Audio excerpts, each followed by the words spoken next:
Alright. Moving right along here on my little 10 horse.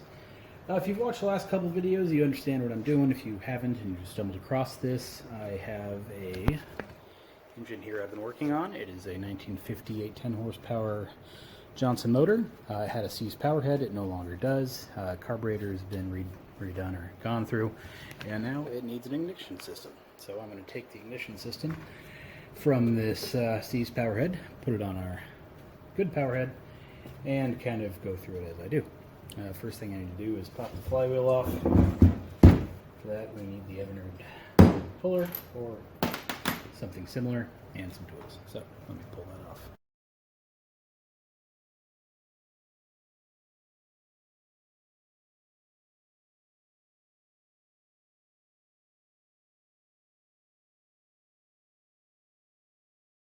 Alright, our flywheel, that's pretty much normal. It's got a little bit of, looks like dust or flywheel or coil particles inside the flywheel.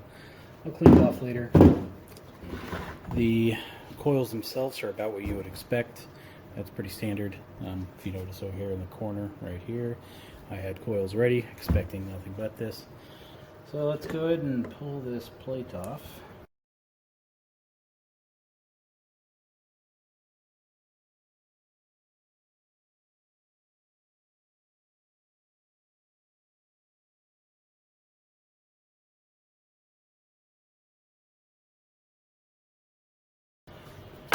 So given how the rest of the screws went, I think I'm going to loosen them all.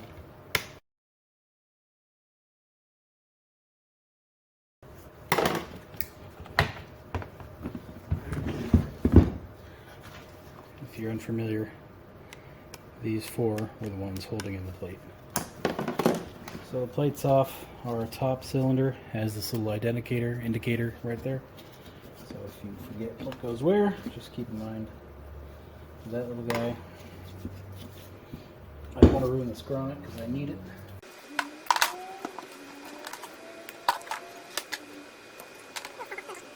So I think I might have cut those a little too early because I need them to measure out how long the spark plug cables need to be, but alright. So basically what we need to do is replace everything in here. So the thing I'm going to do first is mark what's what. Be my Sharpie.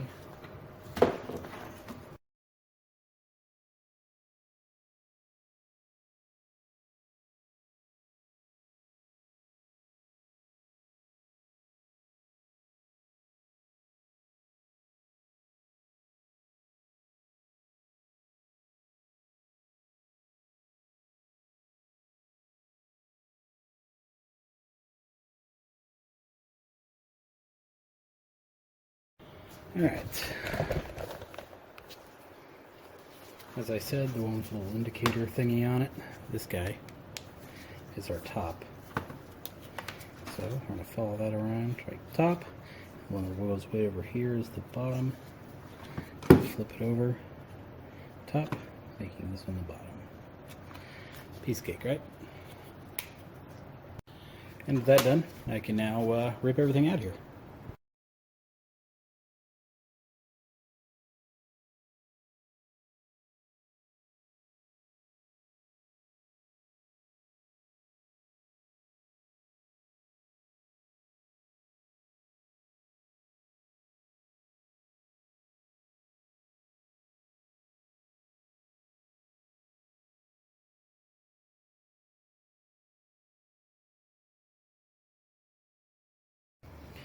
And here we have our basic ignition plate. I'm going to go ahead and get some steel wool, some of the 4/0 if I can find it, and just kind of clean that up.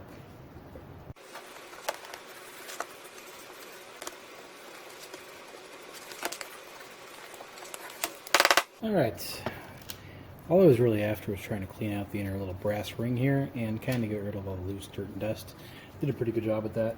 If you do wind up using steel wool, what I do is go after it later with a magnet, because it kind of collects all the steel wool dust that gets left behind. See what I mean? So that's a handy little step. Alright, let's go ahead and change out our spark plug wires. This is the top. This is the 7mm solid copper or solid core wire that I got, which you also need to get. You can't use the modern wires. Also, the seller included a nice little sticker. Now, would I advertise that sticker? Absolutely. But not if I paid for the parts. If I paid for the parts, I'm not also paying to advertise for you. So, I don't know, it's just kind of how I do, I guess. So I'm doing the top first. The top was the shorter one. I'm going to cut it about there. This doesn't really need to be crucial, but...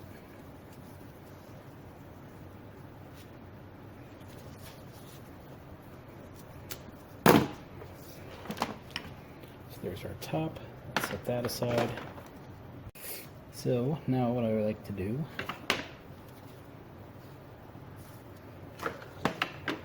is get our top little indicator thingy off of here and clean it up first, and then put it onto our new wire so we know. And what do you know? The thing says up. It's kind of odd. A lot of times you see these where they have a replaced or repaired ignition system. This little indicator is always missing. Not always, but a lot of times it ain't there anymore, which kind of sucks. I think polished up and shiny, it looks kind of good on there. So we'll push that in a few inches and just kind of squeeze it back on. Alright, the shorter one is our bottom cylinder.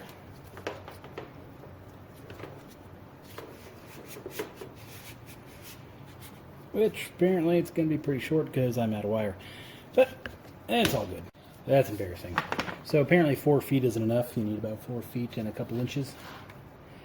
It'll squeeze in there, hopefully. I don't have to buy more wire, but if I do, cool. Now, purely for cost savings, I'm going to be using used coils. That is why I save those little rubber boots. If this thing does work out okay, or should give me any problems, I probably will replace the coils. But I don't know, I think these coils are okay, so I don't really want to spend the $50 on new coils. Not just yet, anyway. I got a lot of money buried into this thing already. If I can save some money somewhere, I will. Especially for an engine that I probably won't use very often. But again, if I need to, don't get me wrong, I'm getting changed.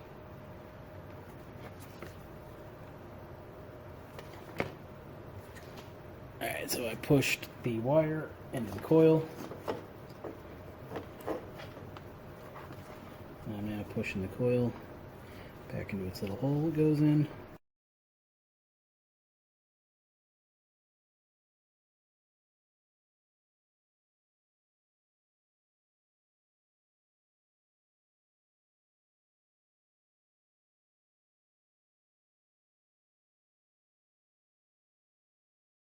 Alright, so now we're going to need a special tool, as usual.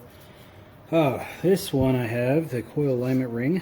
This one is part number 334994, which means it's one of the newer ones. Let me see if I have an older one. I do somewhere, one of the aftermarket ones, and it works fine, but this will work too. So, what we're doing here is using this ring, which is going to act like our flywheel. Use this to align our coils.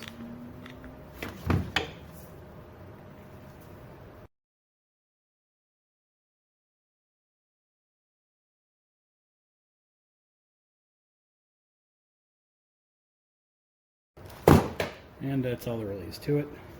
Now that they're tight, it's usually a little harder to get the ring off, but nothing that'll help won't take care of. When you tighten up the coils, they have a tendency to kind of squeeze themselves so it gets the ring. But coils are now in. And now for the fun stuff. Currently, I do not plan on using points and coils. I plan on using these transistorized ignition things. These apparently are not in here. I got one. Where'd the other one go? Well, that's going to be embarrassing if I can't find the other one. Thought they were both in here. Apparently I thought wrong. Yeah, I'll look for it. Anyway, let's pull these cams out of here. Give us a little more room.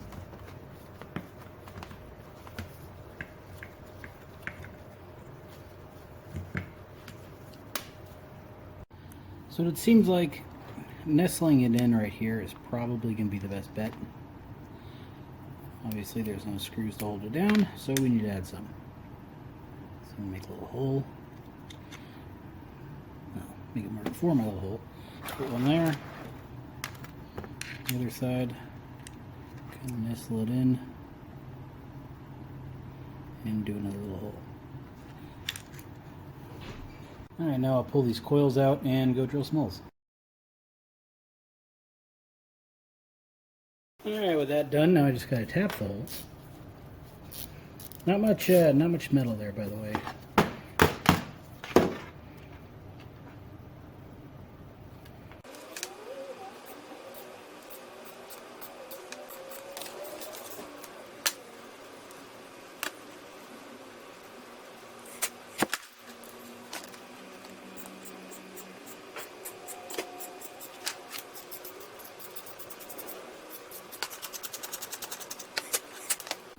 Now, according to the instructions, our positive wire coming off the coil needs to go to our little transistor. I don't know what this thing is.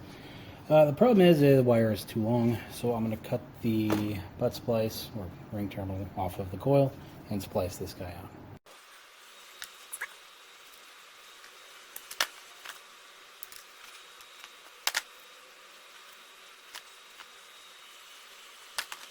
Alright, I got my crimpers. I have my little tiny short wire I need to attach to the coil.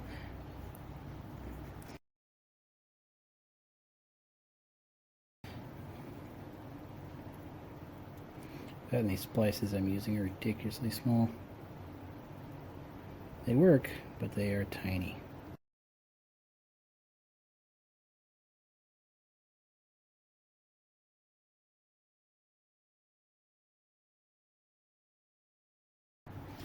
Alright, let me find a lighter. We should use a heat gun here, but that's on the other side of the garage, so I'm using the barbecue igniter. Perfect. Okay, this coil is reinstalled using our little ring.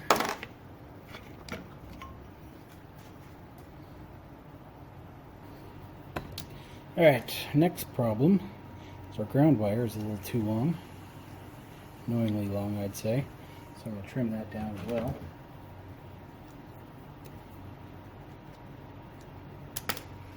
Right there should do it. Make a new little ring terminal.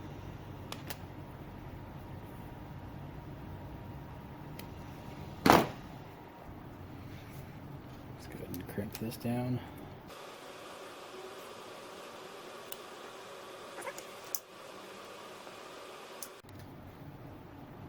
Perfect. So the negative side of our little Nova 2 here goes to ground. The other side goes to our coil positive. So right there. Now, I don't like how the ground's coming out, so I'm going to flip it to the other side. Might get in the way of my Allen, but I'll deal with it. Now, the original plan here was to get some washers and space them under this thing so it wouldn't stick up in the air. But I found with the little ring terminal, it's not really a problem.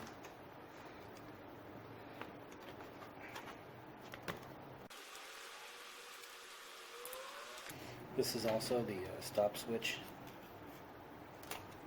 I'll have to deal with that later. Yeah, but for now, probably put these wires under our module. I know you can't see what I'm doing. Sorry about that. Too much wire here. Let's put it under the module. Use it to hold itself down.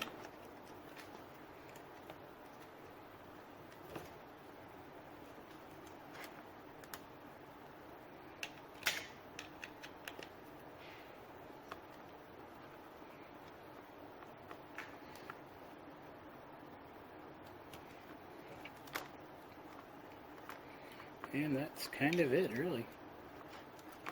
Let's see if it works. Yeah, I think that'll work. Now, I know what you're thinking. So Brandon, what about the stop switch? You just have 2 wires hanging off there. Yeah, I originally didn't really care. I was going to dump them up. But since I do kind of make how-to videos, or how I did it videos, I like film, I probably should go ahead and hook that up just in case somebody else is going to be watching and wants their stop switch to work. In my experience, you can kill a motor by just throttling it down too low, it dies and everybody's happy. But if you actually have your outboard set correctly and have a little idle stop there, that shouldn't happen. So you have the stop switch. So, alright, fine, I'll fix it. I'm going to need a little more wire here. Pull it out. Put a grommet. Just like so. Cut off the old ring terminal.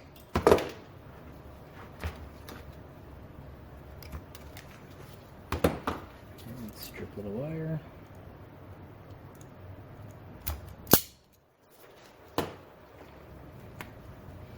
What we need to do basically is connect that little wire to our little positive terminal here. So let's take our module back out. Gotta wait for a little bit of room. When you connect this wire to that, and that's pretty much what you really need to do. So I'm going to cut that off. Now, most of the time, your butt splices you have are 1/4 inch. Female disconnects, there you go. They're 1/4 inch. These are not. So we obviously need a different size. So you want to measure it. So I will measure it for you. It is a 2.8 millimeter. Right? Not the kind of thing you just stumble across all the time, so I had to order some. But not a big deal. Got a bag of 100 of them for, I don't know if they were $7. So not ridiculous. Alright, so what I'm going to do here, it's a little unusual, pop the insulating little cap off so I have just the terminal itself.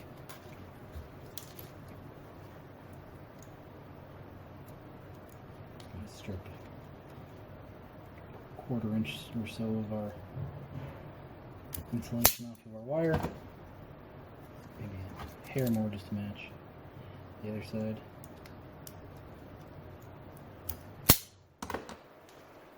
Now, with any luck, both of these wires have fit inside of this little thing.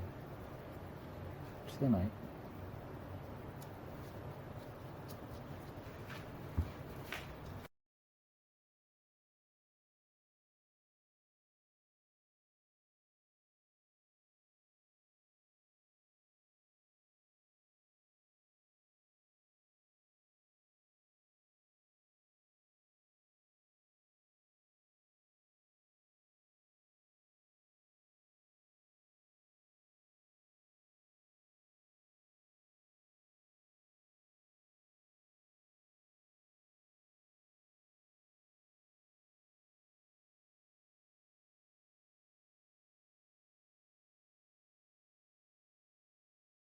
Alright, my new ignition module is here.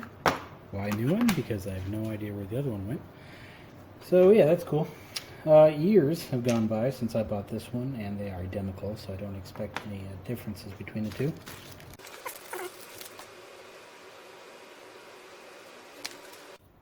So the very limited and basic instructions that came with our little ignition module here says that you shouldn't use an old weak coil, you should use a new strong coil. So instead of using the other one of these that I have, I'm going to install a much newer, yet still used coil for the bottom cylinder, just to kind of compare to see which one's going to work better or not. So now I'm going to do the exact same thing I did to this side, or top cylinder, for the bottom.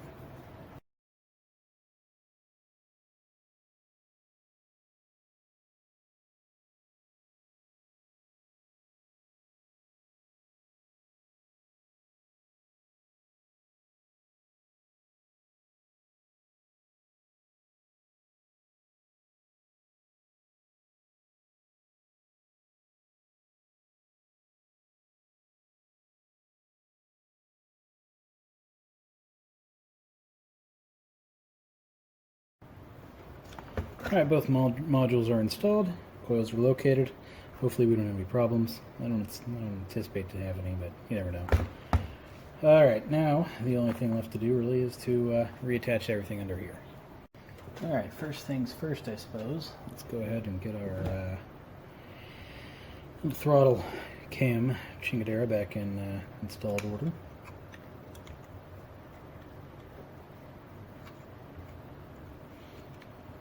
Clamp on about here, I think. Yeah, right there.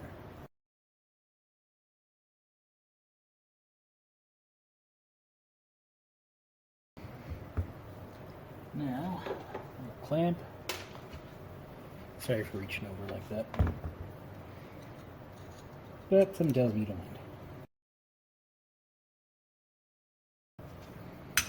mind. Now our plate goes here.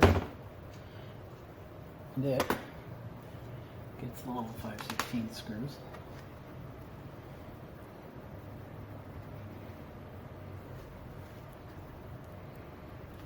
This would be our throttle cam roller adjuster. Now you want to be able to adjust this once in there, so you don't want to make it too tight. Just a little snug.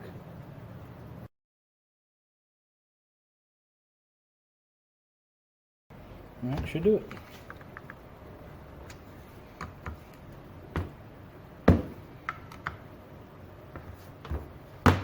Yep. Let's go put it back on the motor.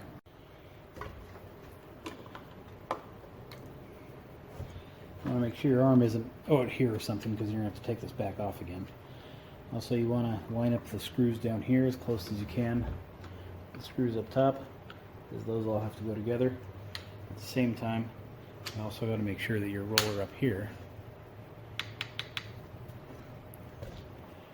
right there, it doesn't get in the way of your roller here.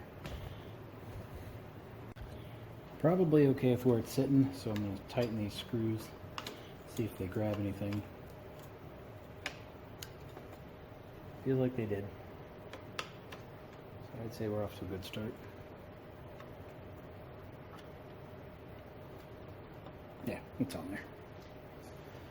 Alright, now need to find the other ones, which we removed. Go up here.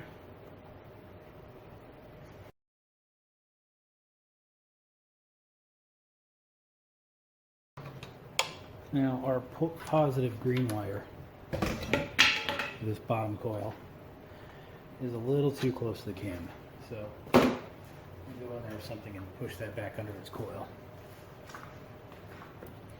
This is one of the many things you gotta kind of watch out for.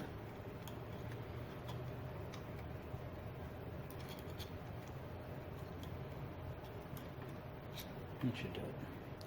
Now, at this point, did you notice what I forgot to do? No? Didn't put grease under the plate. Back off it comes. So I'm going to be using the triple guard grease here because I have a whole bunch of it. A better option might actually be like white lithium grease or something, because it's not as sticky. Might help it rotate a little better. But this will work, so I got plenty of it, so I'm going to use it.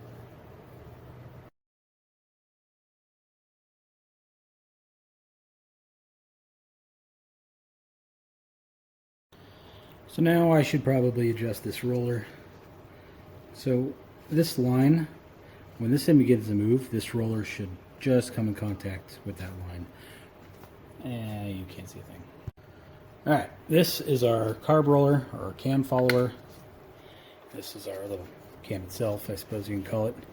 So when this begins to move, right when it touches this roller, it should be on this line. Obviously it touches this roller right at the beginning, so we know we are way too far out. But we can push it back in because I didn't make those very tight. It's still a little too far in, a little more. Looks like right there is probably good. See what I mean? Maybe even out just a hair.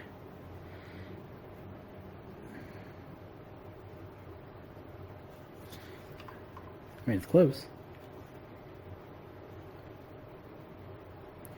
Yeah, I'm gonna go out a hair because, you know what? Maybe not. Maybe I'll. Yeah, I don't know.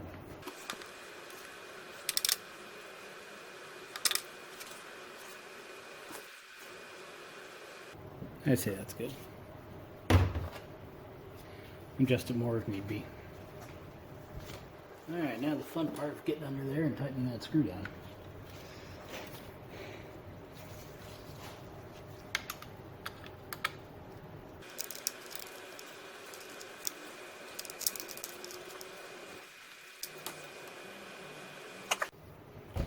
So our plug wires come down through there. They go through the spring that reinstalled down here.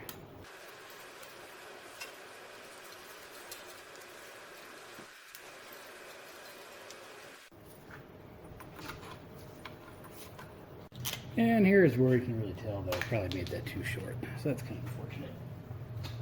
What are you going to do? So I have some ratcheting spark plug crimpers here. Got these on eBay a little while ago.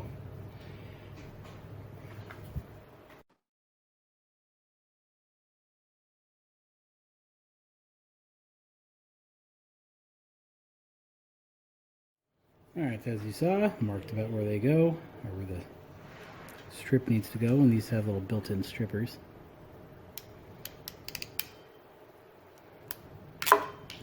So far so good.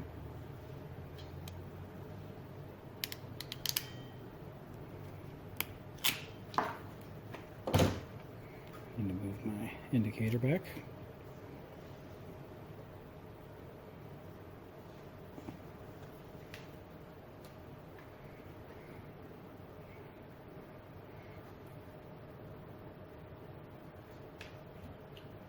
Alright, these things are made to go up to 8.5 millimeter as a max. So it's really made for an 8, but it'll do 7s. What I did was just put a zip tie between the jaws. That narrows the space. Seems to crimp it on a little better.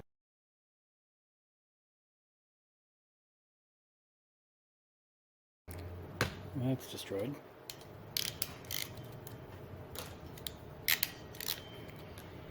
That's the problem with crimps. You may not always get them right.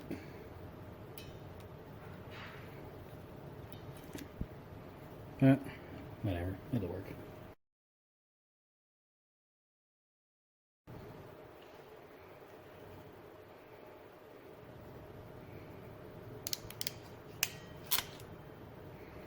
Yeah, that one wasn't too bad. So maybe crimp it first. Then come back in and tighten it up.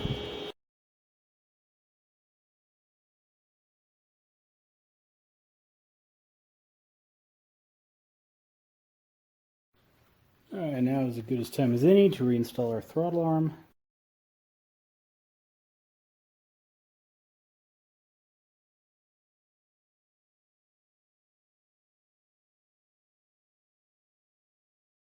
Alright, our little throttle arm in and working.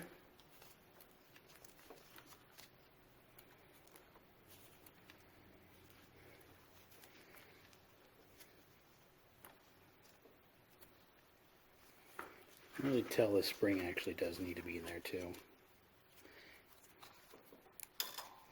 These wires getting caught up right up in here.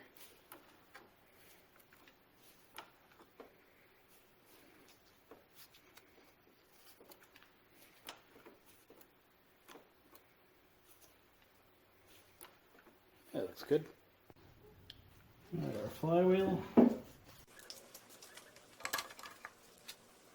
I have 2 flywheel nuts around here. A rusty one that screws on perfectly, and a nice one that doesn't screw on very well. So I'm just going to use the rusty, crappy one. That works perfectly.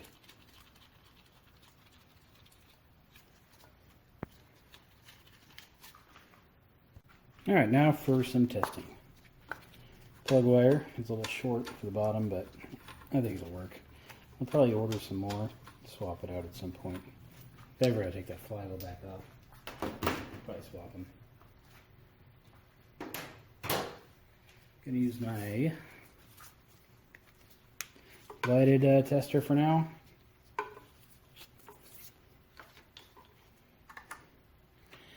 I'll get an actual little gap tester later. Alright, let's spin some rope, see if we got light. And we have light. And we have bright light.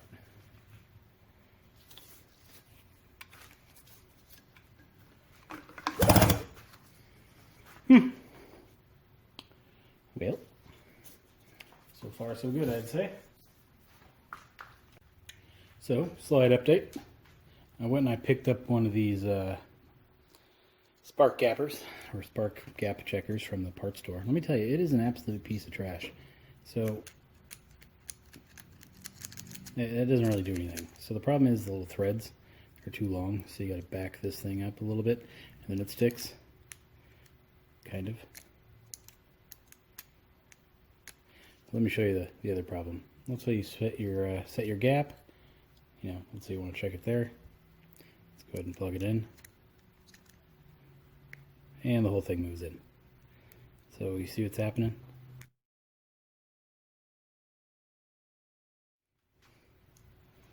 It really is just a piece of crap. So anyway.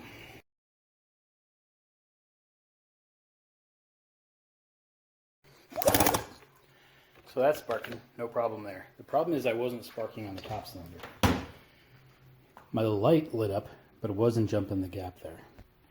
So all I did was pop the top flywheel off, take back the module off, and reverse the two plugs. That reverses the polarity. Our little one box of instructions here. So if no fire visible after following above steps, disconnect female terminal on module and ground lead will connect positive side of module. Okay, so basically it's saying reverse polarity if it's not firing, which I did, and it fires. The other thing it also mentions, a good coil is required. So that's kind of fun. I'll probably go buy another coil, because this seems like a neat system, but for now, yeah, I'll leave it. You know, this thing is just a piece of junk. I mean, alright, here is going to be an example of how they fire, hopefully. So we got the bottom here, top there.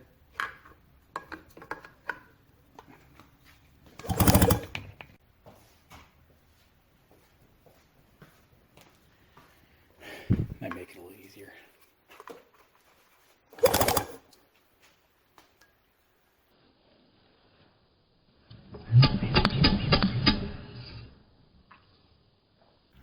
So the reason I did that, our instructions say it doesn't work well with flywheels that have more than one magnet or two. Since we have a two-cylinder motor here, we have two flywheel magnets. Each magnet fires each cylinder. So the theory kind of was there when I was testing it is when the flywheel here, you know, let's say there's two on each side, when it rotates, both will fire, rotates again, both will fire. So the piston, one will be up top where it's supposed to fire, the other one will be back here, and they would both fire. That was kind of my concern. That's not happening, as you can see in our slow-mo video there. So I do think this system will work. Also, there's other people that have used these and they've worked fine, but I've never have, and I wanted to actually kind of see it for myself, so that's what I was doing here.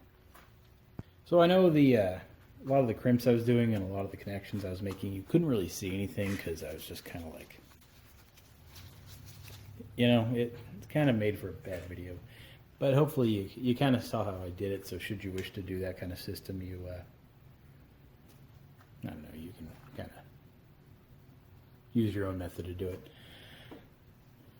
So I ordered the wrong type of spark plugs. The new ones will be here at noon, so I'll go pick those up in a little while, gap them, and put them in. Meantime, I'm going to do a little finishing touches. I'm going to hook up the stop switch, torque down the flywheel, install the little shift lock, actually starter interlock, the parts that go here, so I'll be doing that.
Alright, time to torque down the flywheel.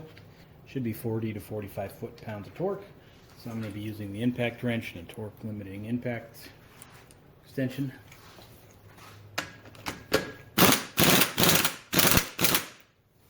Should do it.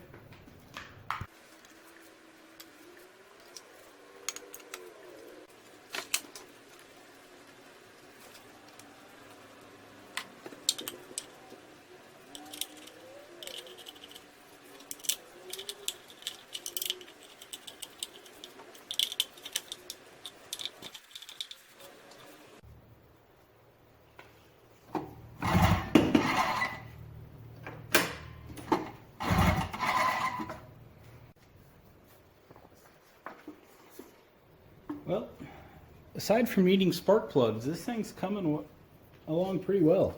I think it looks pretty good under there. But alas, we still have a lot of things to do to this. So, if you got any questions on how I did this, thoughts, concerns, or if you have any experience with these ignition modules, or if you see I did anything wrong, just let me know below in the comments.